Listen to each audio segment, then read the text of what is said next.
as the stage winner. A.J. Allmendinger, the right front fender, torn off of that. And to Jeff's point, with both the front and the rear tires down, there's these basically rub blocks on the frame, and with this low-profile tire at the speedways where you run the height so low and the springs so stiff, it just literally sits on those. So these cars may be able to continue in the race. They'll be assisted back to pit road by the tow trucks, but there's so many of them. Here's Laney climbing out of the 12. Again, it was Ty Gibbs getting into the back of Blaney, and Blaney turning into that outside wall. And Blaney's out of his car, which it was a massive impact. Some of these other cars could get rolling again.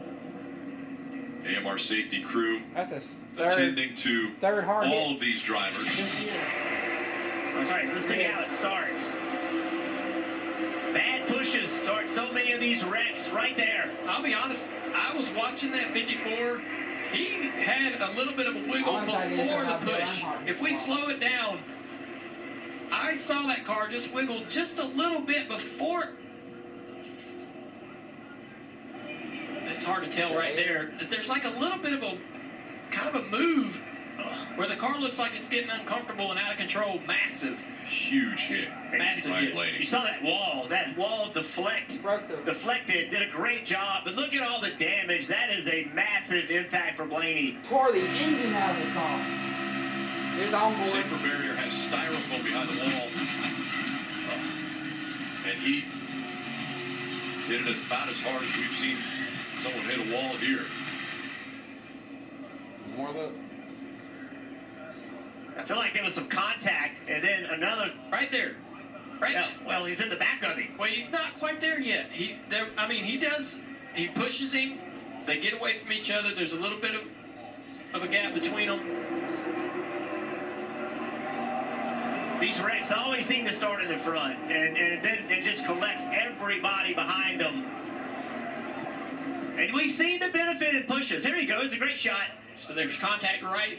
There's movement right there. See, really, he's on him, but it's not a bad push per se. Like, he didn't hit him hard. It's in the corner. When you hit a guy in the corner and his car's already loose, you're putting yourself and him in jeopardy. The big one happens here at Daytona. Numerous cars involved. Only a few got through unscathed.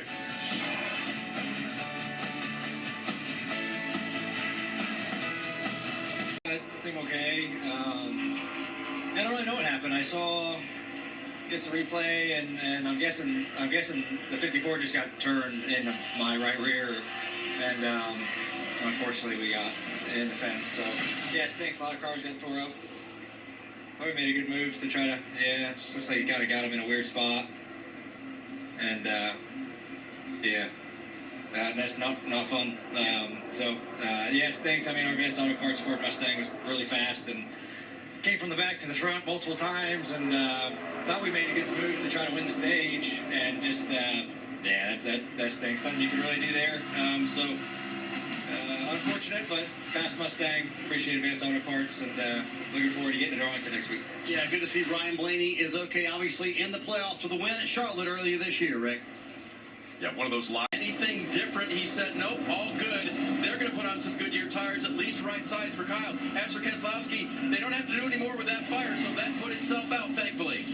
Dave, 3 Hendrick Motorsports cars finished in the top 6. William Byron said his car was absolutely plowing tight at the end of that run. You're going to see everyone here mostly take 4 tires and fuel. Chase Elliott, you see him putting that tape on, that visor there on the screen to make sure he cannot see that. He works his way around the 34 car. 4 tires for Chase Elliott, and it looked like he got that screen covered the way he wanted, Steve. Yeah, I agree, Marty. I was kind of watching it in the bottom right. It looked like a crew member put the tape in there and kind of. Year, can he do it again in 2023? Well, Mark Truex Jr. with that championship, that's going to be 15 playoff points that he will get for winning that regular season championship. That's equating to 3 race wins. Ours so the big boost in the playoff points for Mark truck. Truex Jr. Congratulations. Involved in the wreck. Take a look at this. A long list. 16 cars are involved as we're seeing a few more cars make their way onto pit road to top off the fuel, Steve. Yeah, Jeff talked about how they had to. Briscoe out Almirola, as well as Kyle Busch up front.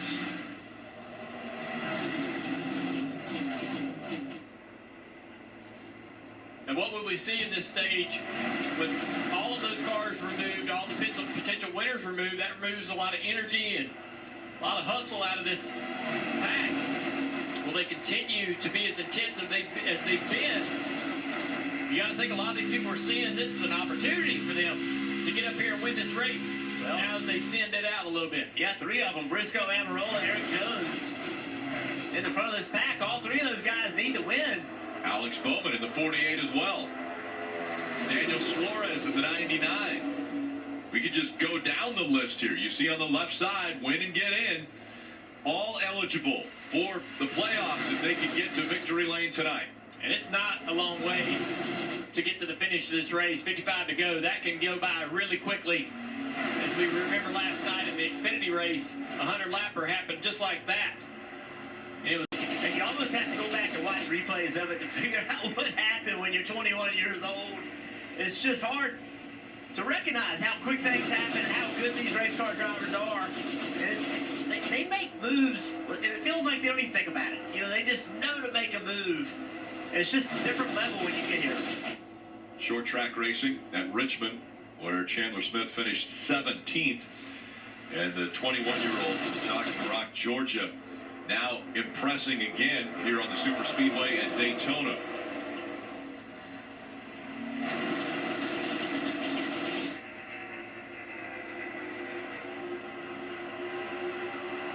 Let's go through the field, brought to you by eBay, and we'll start with 14, Parker.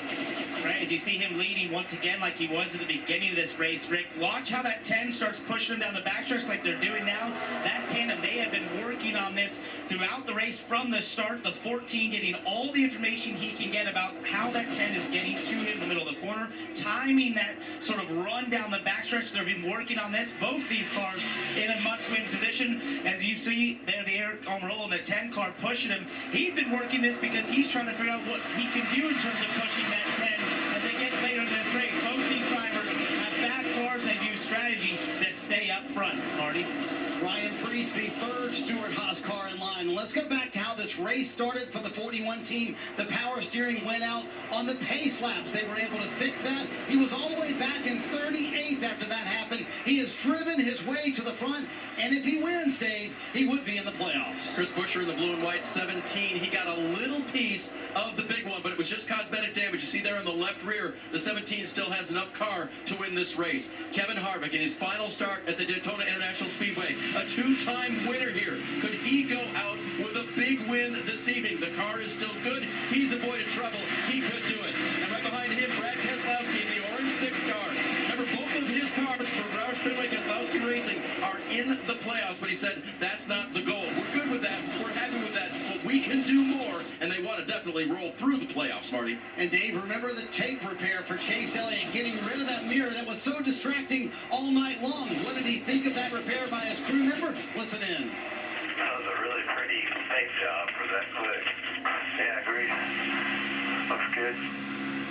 As you ride on board there with Chase Elliott, the Coke Zero onboard camera for him, you can see that black spot up there, that mirror, gone for Chase Elliott. The distraction is gone as well. And how about Ty Dillon, a terrific run tonight. He's up in the 8th position. And yes, he is one of those 17 cars, Rick, in the Gamebridge car that can make the playoffs if he finds his way to victory lane tonight.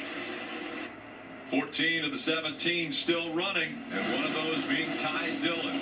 Ty Dillon up there in the top 8, but everybody chasing Briscoe. We've come a long way in 125 years.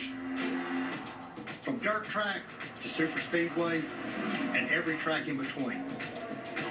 Never backing down. Pushing boundaries and giving it everything we've got. Yeah, we've come a long way. But there's still a lot more road to run.